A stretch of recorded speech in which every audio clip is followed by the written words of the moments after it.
BJP JJP के alliance टूटने के बाद दोनों पार्टियों की ओर से लोकसभा चुनाव को लेकर अलग अलग तैयारियां जो है वो शुरू कर दी गई है। जेजेपी की ओर से आज अंबाला और कुरुक्षेत्र लोकसभा के पदाधिकारियों की बैठक बुलाई गई है। बैठक में लोकसभा चुनाव को लेकर आगे की रणनीति जो है वो तैयार की जाएगी। इस वक्त बातचीत करने के लिए हमारे साथ जेजेपी के प्रदेश अध्यक्ष निशान सिंह जी हमारे साथ मौजूद है।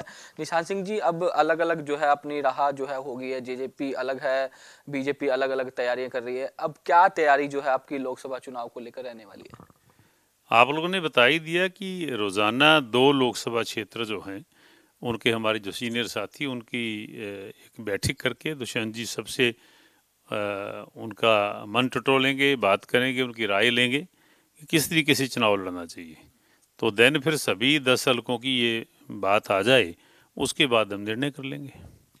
लगातार मीटिंगें बुलाई जा रही है। आज अंबाला और कुरुक्षेत्र लोकसभा क्षेत्र के पदाधिकारियों की बैठक बुलाई गई है। तो क्या 10 की 10 लोकसभा सीटों पर चुनाव जो है वो जेजेपी लड़ेगी?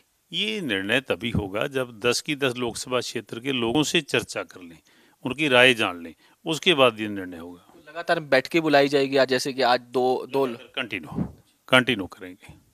तो सर, जिस तरीके से आपकी ओर से जो है एक व्हिप जारी किया गया था अलायंस टूटने के बाद कि कोई विश्वास मत जो पास किया गया था, बहुमत हासिल करना था सरकार ने कि जो जेजेपी के विधायक हैं वो उपस्थित ना रहें सदन के अंदर, लेकिन उसके बावजूद भी 5 विधायक आपकी पार्टी के वहाँ चले गए थे। तो क्या कार्रवाई की तैयारी चल रही है?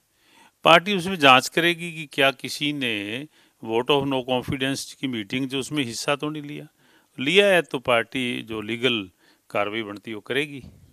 कोई नोटिस जारी करने की तैयारी भी चल रही है? नहीं, अभी अभी उसकी जांच कर रही है। जांच करने का अगर कुछ ऐसा पाया जाता तो क्या? तभी तभी फिर लीगल जो भी कार्रवाई बनती है।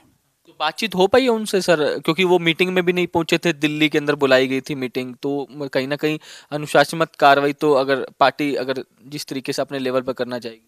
नहीं, अभी तक कोई बातचीत नहीं हुई। एक बार जांच कर लें कि उनका रोल क्या था, तो उसके बाद। सर, जिस तरीके से मतलब कारण क्या रहा गठबंधन एकदम से अचानक टूट गया? क्योंकि बात यही कही जा रही है कि लोकसभा सीटों पर जो है वो आपसी में सहमति नहीं बन पाई। आप भिवानी महेंद्रगढ़ लोकसभा सीट मांग रहे थे, हिसार लोकसभा सीट मांग रहे थे, लेकिन जो पार्टी हाईकमान है बीजेपी का वो सिर्फ हिसार और रोहतक को लेकर जिस तरीके से बात सामने आ रही है कि उस पर ही चर्चा चल रही थी। देखिए, कुछ लंबी चौड़ी बात नहीं, आप लोगों ने बता ही दिया कि दुष्यंत जी ने उनसे 2 सीटों की मांग की थी और हमारा जो कर्म क्षेत्र है, जो हिसार और भिवानी सीटें, वो डिमांड की थी और पहले भी हम वहीं से लड़ते हैं। तो अब वहाँ अब क्या पेच फंसा है ये तो वही जाने भाई जिन्होंने मना किया है। दुष्यंत जी ने तो लास्ट ये भी कह दिया भाई, एक भी सीट ना दो, लेकिन हमारा जो चुनावी मुद्दा था 5100 रुपये पेंशन, वो तो अनाउंस कर दो आप लोग, हरियाणा की जनता को फायदा होगा। तो वो भी शायद कोई उसमें आनाकानी हुई है, तो वो तो देखो वही जवाब दे सकते हैं उसका तो। लेकिन विपक्ष लगातार जो है वो पार्टी पर तंज कस रहा है।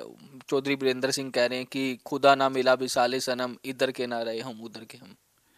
तो ये तो शायद उन्होंने अपने लिए कह दिया, मैं तो हमारे पे तो फिट नहीं बैठता। हम तो पार्टी स्टेबल है, अपनी जगह पे खड़ी है। 4.5 वर्ष दुष्यंत जी ने जो हमारे विधायक दल का नेतृत्व किया, भारतीय जनता पार्टी को पूर्ण सहयोग किया, जितने भी कोई डेवलपमेंट के वर्क थे, सरकार की जो जिम्मेवारियां थी, इवन उनसे बढ़ करके भी उन्होंने अपना रोल निभाने का काम किया है। अब कौन क्या कहता है इन बातों का तो हमें कोई लंबा चौड़ा, हम तो एक जो जिम्मेवारियां किसी पॉलिटिकल पार्टी की बनती हैं वो निभाएंगे, जनता के प्रति हमारा जो दायित्व है उसको निभाएंगे। तो आगे की रणनीति क्या रहेगी? क्योंकि लोकसभा के बाद विधानसभा चुनाव भी नजदीक है, तो ऐसे में जेजेपी ग्राउंड लेवल पर अपने आप को कितना मजबूत करेगी? कोई पार्टी ने आगे विजन तैयार किया हो, किस तरीके से मैदान में जो है वो उतरने की तैयारी? उसी रणनीति के लिए जो पार्टी का जनाधार है, हमारे मुख्य कार्यकर्ता हैं, उन सभी से राय करके देन फिर ये फैसला कर लेंगे। शुक्रिया हमसे बातचीत करने के लिए। तो ये थे हमारे साथ जेजेपी के प्रेसिडेंट निशान सिंह, जिनका साफ तौर पर कहना है कि हर लोकसभा क्षेत्र से जो कार्यकर्ता है, पदाधिकारी हैं, उनकी मीटिंग बुलाई जा रही है। मीटिंग में क्या कुछ डिसाइड होगा उसके बाद ही लोकसभा चुनाव को लेकर जो है कैंडिडेट डिसाइड की जाएंगे और उसी पर फैसला लिया जाएगा कि क्या जेजेपी लोकसभा चुनाव लड़ेगी या नहीं लड़ेगी। चंडीगढ़ से वीडियो जर्नलिस्ट जतिन के साथ साहिल रुखाया, इंडिया न्यूज।